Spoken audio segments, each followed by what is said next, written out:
തൃണമൂൽ കോൺഗ്രസ് കേരളത്തിൽ പക്ഷേ ക്ലിക്കാകും. നമുക്ക് പൊതുജനം പറയുന്നത് ഒന്ന് കേട്ടു.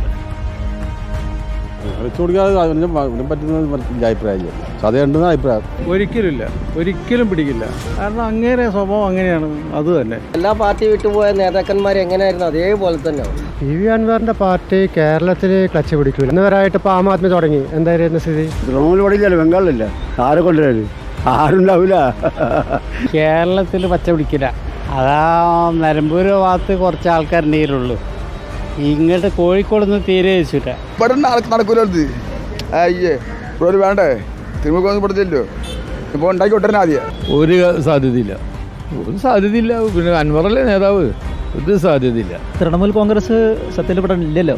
ശരിക്കും ഇല്ലാത്തൊരു പാർട്ടിയാണ്. പിന്നെ കേരളത്തിലെ ജനങ്ങളൊക്കെ ബോധമുള്ള ആളുകളല്ലേ. അവരതിനനുസരിച്ച് തന്നെയാണ് എന്തായാലും വോട്ട് ചെയ്യുകയാണെങ്കിൽ ചെയ്യുള്ളൂ. നമ്മൾ കേട്ടുകളിവില്ലാത്താണ് ഇപ്പോൾ ഈ സൗത്ത് ഇന്ത്യയിലൊക്കെ പാർട്ടി.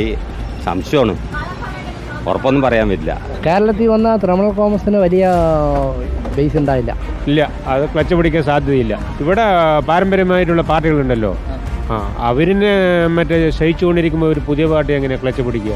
ഒന്നും നടക്കാൻ പോലുള്ള കേരളത്തിലൊന്നും നടക്കില്ല. സാധ്യത കുറവാണ്. കേരളത്തിലെ പോലത്തെ സംസ്ഥാനത്ത് പശ്ചിമ ബംഗാളിലുള്ള ഒരു പാർട്ടി ഇവിടെ ക്ലച്ച് പിടിച്ച് വരാൻ വളരെ സാധ്യത കുറച്ച് കുറവാണ്. മലപ്പുറത്തിനെ സംബന്ധിച്ചിടത്തോളം വളരെ ചാൻസ് കുറവാണ്. എങ്ങനെയായാലും ഒരു 3 മുന്നണികളുടെ ഇടയിൽ പുതിയൊരു ക്ലച്ചിന് സാധ്യത കുറവാണ്. അത് ഇന്ത്യ മുന്നണിയിലേക്ക് കയറി പറ്റാനുള്ളൊരു തന്ത്രം അതായിട്ടാണ് ശരിക്കും ഫീൽ ചെയ്യുന്നത്.